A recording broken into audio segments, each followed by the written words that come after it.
Hey everyone, of course, welcome to the next edition of Forum Bites. In this episode, I'm outside again. I'm actually about to catch a flight tomorrow to Chicago, so I'm going to be spending about 24 hours in a plane, so I thought, why not get outside while I can? And today we're going to be answering one of your questions, because it came from a moderator around presentations. And what do you do if you have a forum member who continually says they don't have a presentation to do?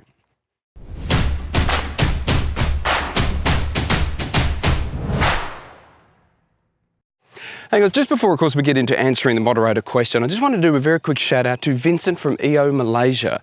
He is actually our 500th subscriber, and I wanted to just, of course, naturally make a shout out to him, and as well as everyone else that has supported this channel, because all the subscribers, all the comments, because this content is made for you but also by you, like today's question. So I just wanted to say thank you from all of us for subscribing, but let's of course get on to the question. We were posed a question from a moderator that there were some people in their forum who just didn't seem to have presentations to make. They didn't want to make any. They didn't feel like they had a presentation topic that was worthy. And the question was, what do you do? The first thing I would say to anyone who says about a planned presentation, I understand if there's an on-the-spot presentation where you're not ready yet, like you might be, I don't know, partway through a business deal and you're not quite ready to make the presentation because you've got to get some answers to some questions before you can make it. But on the most part, for those planned presentations, if you haven't got a topic, to be honest, you're not thinking hard enough. I just did a video recently with Caesar, one of the EO trainers, and he actually reminded me of all the different types of presentations we can make, you know, the brainstorming, and then of course the problem identification and experience share. And he also reminded me that the presentations aren't actually just about the individual making the presentation. They're also about the forum and the group learning you can get from that presentation. So it's actually our responsibility to come up with a worthy presentation, especially when our dates and times are nominated. So as a moderator, what do you do if someone just keeps saying, I don't have anything to present on? Firstly, I'd like to start off with, of course, naturally where this all began, with a story from when I was speaking to a moderator or a forum member, which I think highlights this challenge very well. Now, of course, I'm not breaching any confidentiality. I've got the okay to share this story very, very quickly. I'm not using any names or parts, but of course, the process I've used a couple of times. I went down and met with the moderator as well as the forum member who kept saying they didn't have anything to present on.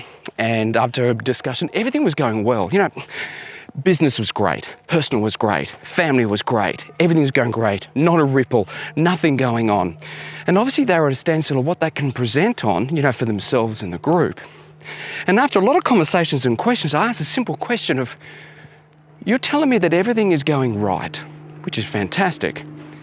Now what do you do? So the presentation actually ended up being, what do you do in your life or in your business or in your family when everything is going right? Do you start expecting things to go wrong? Do you start getting into mischief, like I know a lot of entrepreneurs do, by sometimes creating their own problems so they have something to do? And it was actually a presentation that worked really well because everyone got a lot out of it. Because sometimes things are going great, and I'm the first to say that when things are going great, I'm looking for something to go wrong, which may not be the way to do it. So when it comes down to presentations, there is always a topic to present on. You've just got to find it. And the one thing is as a moderator or as a coach, you need to start exploring what the challenges are and why they don't have a presentation. A couple of the major things I've noticed. Some people only want to present on business, and they don't want to present on personal or family, which is naturally their own prerogative, but they're limiting their return from their forum. Some people also actually believe that their presentation or what they're going through isn't worthy. I'm the first one to say that I find it very difficult to trust people. I find it very difficult to trust my own challenges are, I suppose, worthy of a conversation. So I kept skipping over presentations for myself because I thought what I was going through wasn't worth it, which actually isn't the point. The thing is whatever you're going through, as long as there is a learning within it and it's a positive for the group, it should be presented upon. The next one, of course, is someone who's disengaged. Normally someone who's disengaged also has other symptoms. They aren't filling out their roundup or update forms. They might be turning up late to forum. They might be doing other things. They might not be going to learning events. Other things to talk about why they're not engaged. And this is actually not a presentation issue. It might actually be that they may not be right for your forum in the first place. So the lack of presentations isn't necessarily a bad thing. Sometimes you just have to ask the questions, and I don't have to go through the coaching process, because I know all of you know it online. But of course, the coaching process is really important, not only when you've found the presentation, but sometimes also looking for a presentation. Now, as always, if anyone's got any questions whatsoever, just leave them in the comment section. If you haven't subscribed already and you want to be 501, just go ahead and hit the subscribe button now. And as always, I'll see you in the next episode.